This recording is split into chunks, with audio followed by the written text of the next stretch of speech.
A snare is a cruel weapon. It is an animal trap made of wire or cable shaped into a noose, placed along game trails or in narrow passages where animals frequently pass, and disguised by terrain debris. When an unsuspecting animal walks into the metal noose, its one-way mechanism begins to tighten around its neck, torso, or leg as the animal pulls away. The more the animal struggles, the tighter the noose becomes. The results are often horrifying. Numerous countries around the world outlaw snares for a couple of reasons. One, they're indiscriminate. Snares are not selective and can accidentally trap and injure or kill non-targeted animals, including endangered species and domestic pets. Two, prolonged suffering. Animals caught in snares can suffer for hours or even days from injuries like strangulation, dehydration, starvation, or predation before the trapper returns. Snares are not only used by inhumane hunters. Satan uses them as well. Satan hides his temptations so well that it's easy to overlook the moral trap he has laid for us. The path forward seems so safe and tempting that we can walk confidently into a noose from which there is no return. Once we step into his trap, the consequences become irreversible. No matter how hard we try to escape Satan's snare, we end up choking on the repercussions of our sin. The outcome is a slow, agonizing, endless death. That's why the book of Proverbs was written. Here, Solomon, the wisest person who ever lived, reveals some of Satan's most destructive temptations. Solomon warns us of some of the snares Satan often uses to try and catch and kill us by leading us into sin. Join Nathan Norman, Vicki Hitzges, and Kent Edwards as they discover in Proverbs chapter 1, verses 8 to 19, the first of Satan's hidden snares. Welcome to CrossTalk, a Christian podcast whose goal is for us to encourage each other to not only increase our knowledge of the Bible, but to take the next step beyond information into transformation. Our goal is to bring the Bible to life, into all our lives. I'm Brian French. Today, Dr. Kent Edwards, Vicki Hitzges, and Nathan Norman continue their discussion in the book of Proverbs. If you have a Bible handy, turn to Proverbs chapter 1, verses 8 to 19 as we join their discussion. Vicki, Nathan, isn't it a snare a terrible way for an animal to die? It could be. I was picturing the forest where they would get trapped and thinking, what if I was walking through there and got trapped? Yeah, and your first reaction when you step into a snare would be what? Oh, no. Yeah, and pull yourself out, right? Yeah, I try to. Yeah, except the snare won't let you. And so the more you pull, the tighter it gets. So you literally strangle yourself to death. The worse. If it's around your neck. Or you pinch your leg off if it got around your leg. No wonder it is outlawed in so many countries. I find it interesting that the World Wildlife Foundation said that there were over 200,000 snares removed from Southeast Asia. Wow. And how long a time? Between 2010 and 2015. So in 5 years, 200,000. Wow. But that's only what they found. They estimate that tens of millions of snares are used there every year. Ooh. It's common. Wow. It's destructive. It's terrible. Well, they use them because they're effective. Of course. Right? Yeah, it's horrible, but effective. Yeah. Yeah. And the animals basically kill themselves once they're caught. Ugh. As terrible as that is, as Brian mentioned earlier, in addition to animal snares, there are also moral snares that we need to look out for that can harm us, just like physical snares can harmed and killed those animals. Our adversary, Satan, sets those snares, traps of temptation that threaten to cause us devastating harm. And that's, as Brian mentioned, that's why Solomon, in these opening chapters of Proverbs, tells us some of the major snares that Satan uses in order to destroy us. The first snare that Solomon mentions starts in Proverbs chapter 1, verses 8 and 9. He says, "Listen, my son, to your father's instruction, and do not forsake your mother's teaching." It's kind of interesting. Here, As it's written, we're overhearing a father-son conversation, with the father asking his son to listen to his advice. Often you need to do that, don't you? Children don't always choose to listen to their parents, do they? They absolutely do not. Says one father. Right. Why not? I can even say, as an adult with living parents, do I always listen to their advice? No. Right. I try to listen. I try to be attentive, but you don't always, right? And Solomon starts it off here saying, listen up.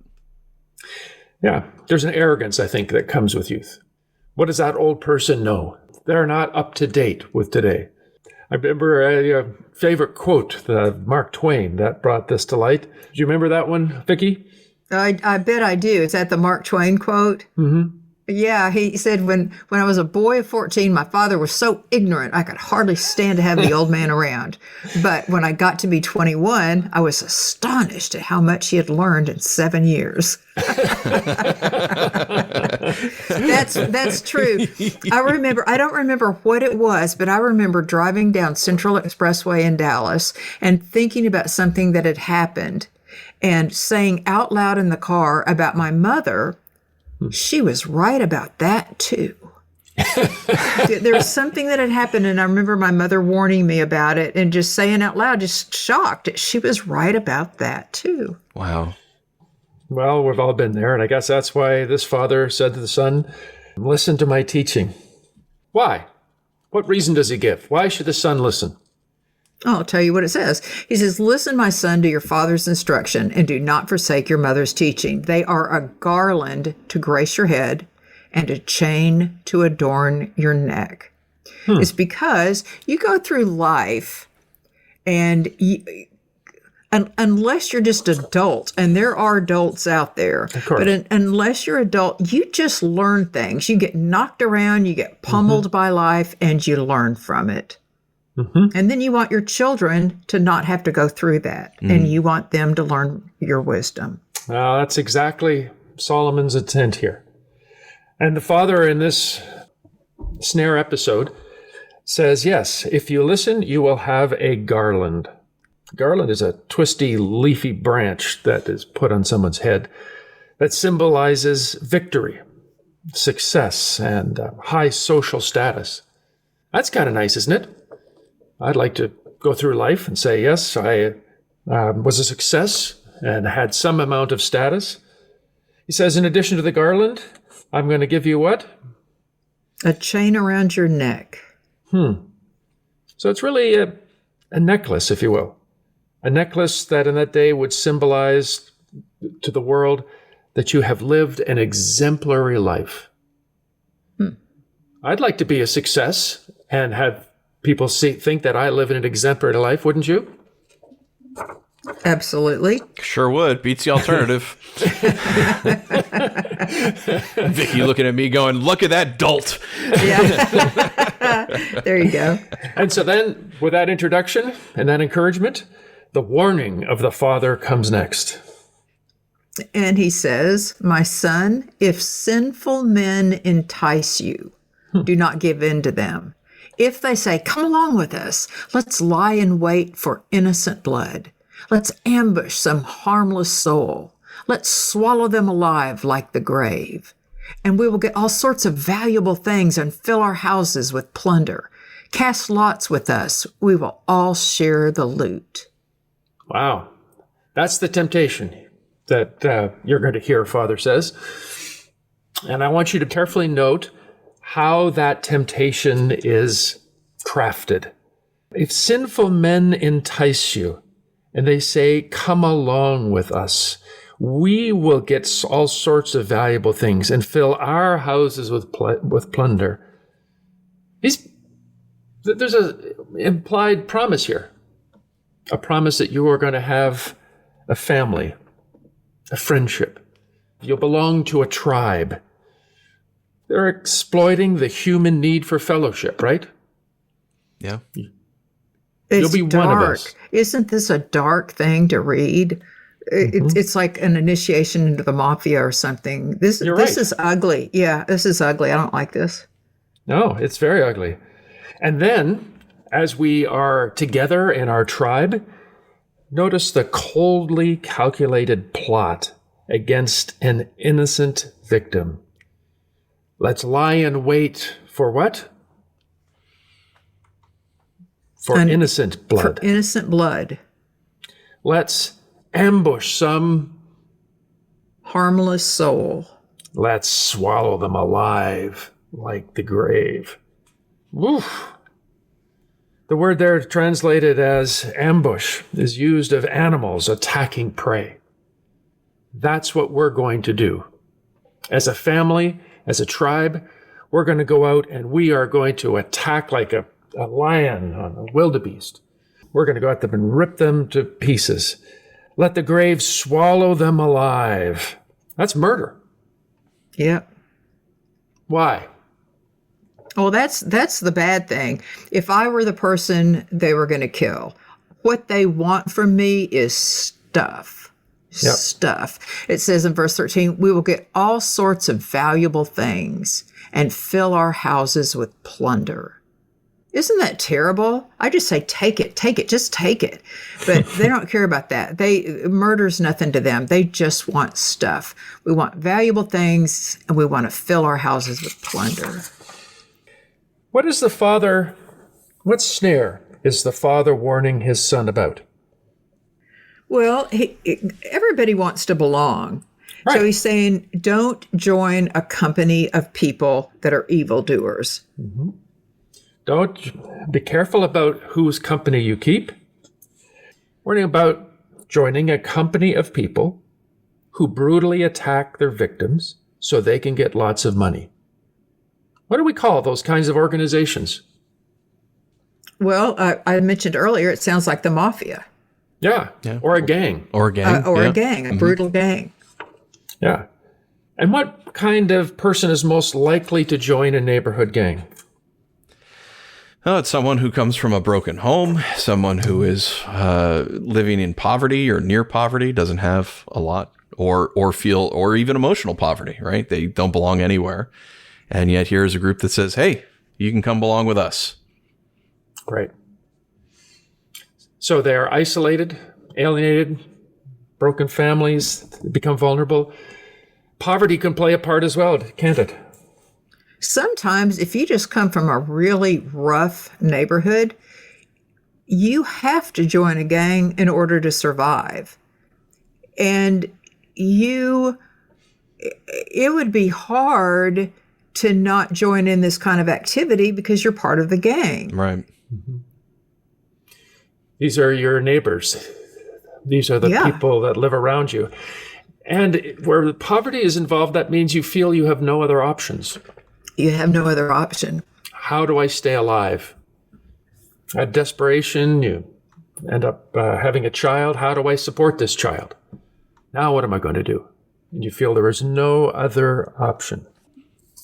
What's fascinating to me is that according to the FBI, some 33,000 violent street gangs, motorcycle gangs, and prison gangs are actively involved in criminal activities in the United States today. Wow, that's a lot. Isn't that credible? Yeah. Yeah. And according to them, many of these gangs are sophisticated and well organized. And they all use violence to control neighborhoods and enhance their money-making activities like robbery, drug and gun trafficking, prostitution, human trafficking, and fraud. Whew. It's almost like Solomon knew the problems that were faced then would also be faced by us today. Gangs then, gangs today. No, it's rampant. And organized crime is not limited to the United States. Transnational organized crime groups are all looking to make money through drug trafficking, migrant smuggling, human trafficking, money laundering, firearms trafficking, illegal gambling, extortion, counterfeit goods, cybercrime. I mean, it's everywhere. And what is the father's plea for his son? Knowing all this, he says, my son, do not go along with them. Do not set foot on their paths. For their feet rush into evil. They are swift to shed blood. He says this is bad news. It looks great.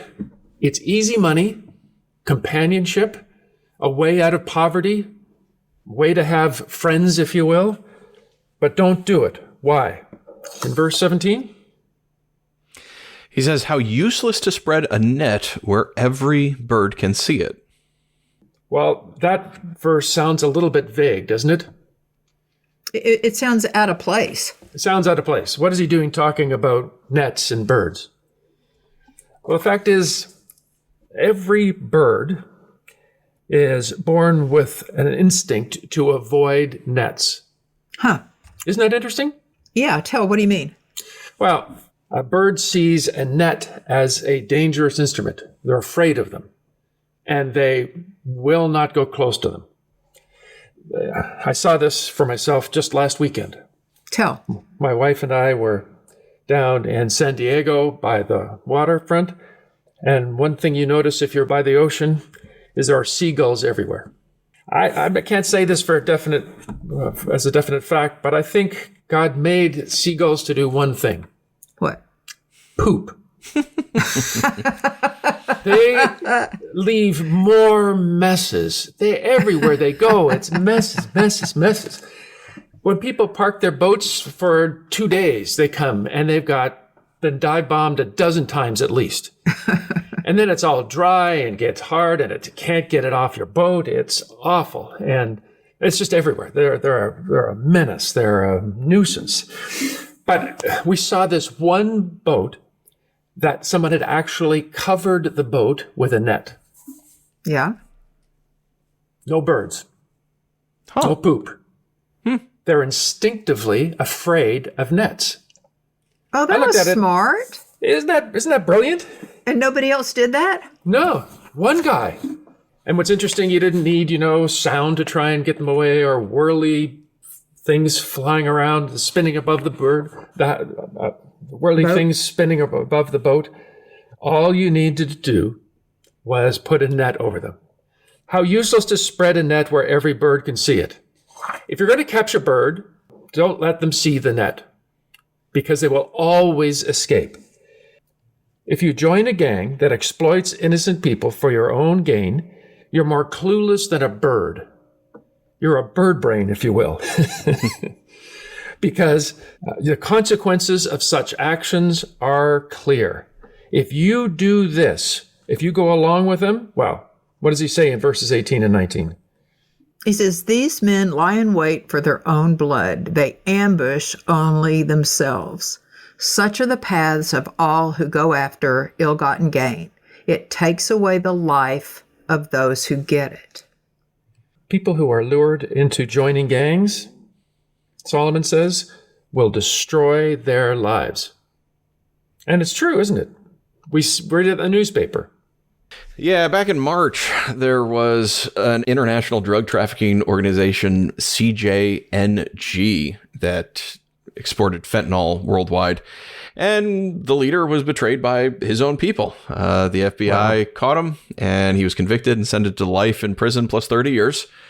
And how long does he expect to live? Yeah, really. And he was ordered to forfeit $6 billion in fentanyl proceeds. So that's billion with a B. Billion. So did the drug lord profit from his crimes? No. Is that a good life choice? No. Yeah. So for a brief time, he had lots of power and money. And then he lost his freedom. And then with a $6 billion charge, now he lost his money as well. Yeah. His own gang turned against him. Oh, and he lost his own community. What's interesting, when I looked around online, I found that according to research, the average lifespan of a gang member is between 20 and 30 years. Wow. With most dying within the first 2 years of joining a gang. Wow. Yeah. As the researcher said, needless to say, there are no 401k retirement plans or pensions for these people. No stock options for gang members. This path only leads to jails, institutions, or death. But Solomon's words of caution extend beyond just don't join a gang or a drug cartel. I think we can imply from this that anyone who chooses to enrich themselves by harming others is a fool. And there are many other kinds of scams out there where people try to benefit themselves financially by harming others, aren't there? Oh, this one's cruel. Adoption fraud. I get a baby, show you the picture, tell you all about it. You pay me $10,000, $20,000, $30,000, but I don't give you a baby. Wow. Adoption fraud. It hurts everyone, but it enriches hurts. you. Don't you know that hurts? And then, of course, there's investment fraud, Ponzi schemes, pyramid schemes, telemarketing fraud. A lot of people want to make money quickly, and they'll just go, yeah, here's my money, and they lose it. Mm-hmm. Nathan, have you ever seen older people being taken advantage of? Yeah, in fact, I've been discussing this with my wife's cousin's new husband, who specializes in fraud in the financial world. But oftentimes what will happen is you have an elderly person who is lonely, and somebody reaches out over the internet with a promise of romance. And they build up this relationship, build it up. And, oh, by the way, I have an investment that I can show you that will make a lot of money. And they fall for it. And so they're out thousands, if not tens of thousands of dollars over time, which they're giving in because of trust and giving in because they feel that they have a connection with this person. But then you also have tech support scams. You have a pop-up that shows up on your computer. Oh, no, call this number. Otherwise, we're going to blow up your computer and or you're going to lose everything. Right. So then people will go into the tech scams, and it's not just the elderly who fall for tech scams. It's everyone. Sure. I have another friend who is an investigator who talks about the extortion or sextortion of adults coercing minors into sending explicit pictures online or videos or worse because they will pretend to be one of their peers and solicit images, and then it gets worse and worse. And then once they're finally in it, they say, "Oh well, if you don't send more, we're going to show this to all your friends and family members, and then you'll be absolutely embarrassed." Right. So Solomon is warning us: don't go down the path of choosing to enrich yourself by harming others. It's not going to end well. And you think to be a little more abstract than these are pretty dark, right? If I'm going to fraud some elderly people, but you think about our age of social media and becoming viral and all of these young people and old people who do these pranks on individuals. Oh, yeah. Where they're causing emotional distress or sometimes physical distress or financial harm, thinking like, oh, okay, and then I can upload this on the internet and we can see them run away from this clown who is following them in the middle of the night after the train station carrying a chain, right? Is that technically illegal? No, but the damage and the emotional distress that you're causing on a person, that's not okay. That's not funny. And yet they monetize it over the internet. And unfortunately, to Solomon's point, if you're involved with this, how many stories have we seen of people getting shot doing these ridiculous pranks, or police arresting people because of these pranks, right? They're doing things that are going to cause some kind of harm to another individual in the hopes of getting rich. And they do in the short term, but in the long term, they end up getting arrested, sued, or worse, they even lose their lives. Consequences will catch up with us. That's what Solomon is saying. We have to be careful not to choose to enrich ourselves by harming others. He says that because, as we know, the temptation to get rich quick at the expense of others is powerful. I saw this demonstrated in a TV show some years ago. For context, I was getting ready to go to Europe to start a CrossTalk residency when I noticed a problem in one of my eyes. Went to the doctor, and it turned out I had a torn retina. Ooh. I needed to have emergency surgery, which fortunately was successful, but the doctor said because of where the tear was, I had to spend the next month lying on my stomach staring at the ground. Ugh. Not easy. But I wanted it to heal properly, so I had to obey the doctor. So all I had was an iPad, so I put it on the floor as I stared down at the floor and began to watch this TV program I had heard about called Breaking Bad. Have you ever heard of that one, Nathan? Yes. It's about a man's descent into hell, basically. The main character is Walter White, a mild-mannered high school chemistry teacher who believes his life can't get much worse. His salary barely make ends meet. His pregnant wife is about to give birth. His teenage son is battling cerebral palsy, and he just found out he has terminal cancer. Wow, I'm inclined to agree with you. He realizes that his illness will probably ruin his family financially, so he makes a desperate effort to earn as much money as he can in the time he has left by converting an old RV into a mobile meth lab. And it just traces his story. And obviously at the beginning, it seems to make a lot of sense. He was a chemistry teacher. He could make meth and sold it and made a bunch of money, but then he ran into problems with gangs, and then he got out of that problem, and then things got worse. You watch that show through the end of the series, and I understood the big idea of that TV show. Do you know what the big idea of Breaking Bad is? No matter how bad life gets, it's never a good idea to try and make life better by becoming a drug dealer. 6 seasons of television to get to that point. 6 seasons or whatever it was. Whatever it was, yeah. At the end, the money is useless. He's just literally throwing it in the air. He doesn't matter. He's lost everything. His family, his friends, his career, everything. How could he and how can we avoid Satan's first snare?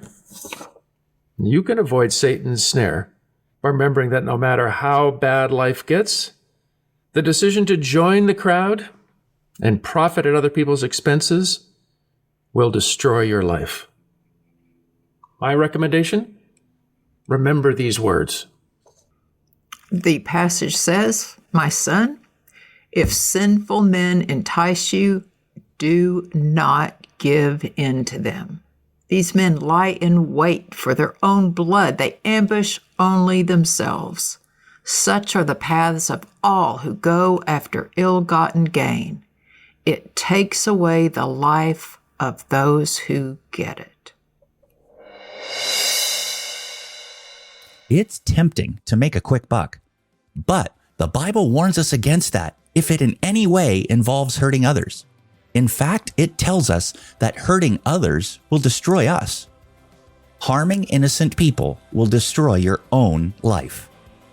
I trust that today's discussion of God's Word has been helpful and served as an encouragement to not just be hearers of the Word, but doers. Together, let's bring God's Word to life, to our lives this week. The CrossTalk podcast is a production of CrossTalk Global, equipping biblical communicators so every culture hears God's voice. To find out more about this educational nonprofit organization, please visit www.crosstalkglobal.org. Right now, CrossTalk is training biblical communicators in Moldova and then Bucharest the week after. Help us train the next generation of biblical communicators. All you have to do is click donate in the show notes and make a donation of any size. You can also support this show by rating it on Apple Podcasts or wherever you find it. Be sure to listen next Friday. You won't want to miss it.